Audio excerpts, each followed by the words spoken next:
चढ़ाते हैं। शिवरात्रि के दिन बेर चढ़ाने का बड़ा महत्व है। और शिवरात्रि पर चढ़ा हुआ वो बेर उठाकर ले आइए और उस बेर को उठाकर रख लीजिए।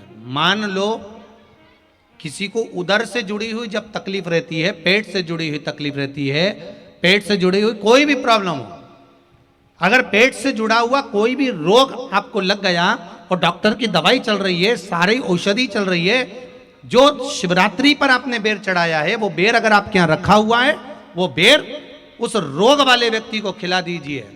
आधे घंटे के अंदर पेट का दर्द, पेट की तकलीफ, पेट का कैसा भी रोग होगा एकदम आराम लग जाएगा। उस बेर में इतना दम, इतना प्रबलता आ जाती है। शंकर को जो शिवरात्रि के दिन बेर चढ़ाया जाता है।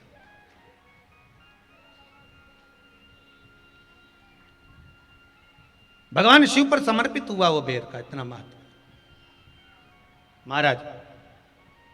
और जो देवता को उठाने के लिए बोर समर्पित करा जाता है, बेर भाजी आंवला उठो देव सांवरा, उसमें शंकर जी का भाव है, क्योंकि शिव जी का दर्शन भगवान नारायण उठते से ही करना चाहते हैं। सबसे पहले नेत्र खोले और मेरा शिव का दर्शन हुआ। बेर का भाव ही शिव का दर्शन का भाव।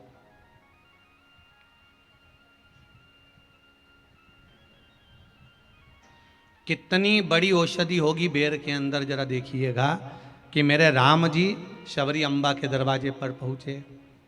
आप लोग भजन में लेते रहते हो, शबरी संवारे रास्ता आएंगे राम जी, मेरा भी धन्य जीवन बनाएंगे राम जी।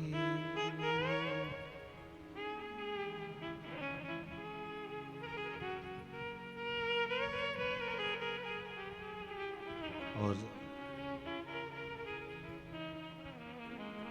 बागों से चुन चुन के वो लेकर आई बेर की टोकरी लाई। खट्टे हो चाहे मीठे हो पाएंगे राम जी, मेरा भी धन्य जीवन बनाएंगे राम जी। शबरी ने राम जी को बेर दिया, राम जी ने बेर खाया, प्रेम से खाया। याद आया पीछे लक्ष्मण खड़ा है, राम जी ने लक्ष्मण को बेर दिए, ले लक्ष्मण ये बेर खा ले। लक्ष्मण जी ने बेर लिए, लक्ष्मण जी ने बेर को देखा तो वो शबरी अम्बा अपने मुंह से झूठा करके दे रही है। लक्ष्मण जी ने बेर लिया, पास में रख लिया, फिर लिया, फिर रख लिया। शबरी जी राम जी को बेर दे, राम जी लक्ष्मण जी को बेर दे, लक्ष्मण जी वो बेर लेके पीछे फेंकते जाए। उठाए फेंका, उठाया फेंका, उठाया फेंका। अब कोई लक्ष्मण साधारण है? जब भगवान राम विष्णु हैं, लक्ष्मण शेषनाग हैं, शेषनाग अगर कोई चीज फेंकेगा तो क्या पास में फेंकेगी?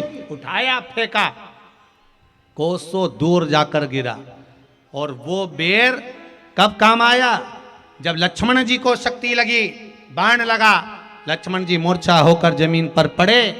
सुषेण वेद को बुलाया और वेद से बुलाकर पूछा कि लक्ष्मण कैसे उठेगा? तो कहा संजीवनी लेकर आओ। संजीवनी लेने के लिए भेजा।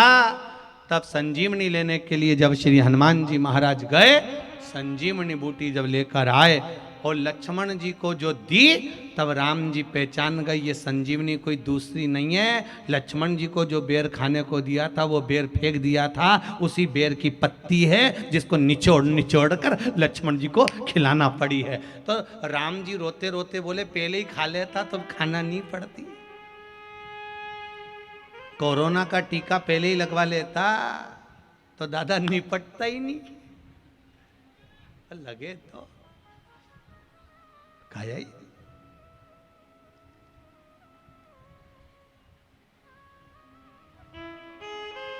यहां तो सीधी सीधी बात है ना।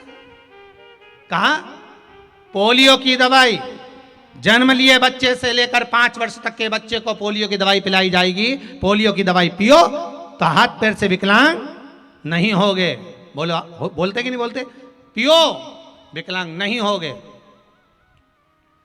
जो नहीं पिएगा वो हाथ पैर से विकलांग हो जाएगा। उसी तरह शिव महापुराण की कथा, जिसका जन्म नहीं हुआ, जो माता के गर्भ में है, उससे लेकर जो मर रहा है उस तक के व्यक्ति को सुनाई जाएगी। पोलियो की दवाई नहीं पियोगे, हाथ पैर से विकलांग हो जाओगे। शिव महापुराण नहीं सुनोगे तो काम, लोभ, विषय, आसक्ति से विकलांग हो जाओगे। इसलिए सुनो, ये सुनने का विषय है, इसको श्रवण करना, हमारे जीवन में उतारना,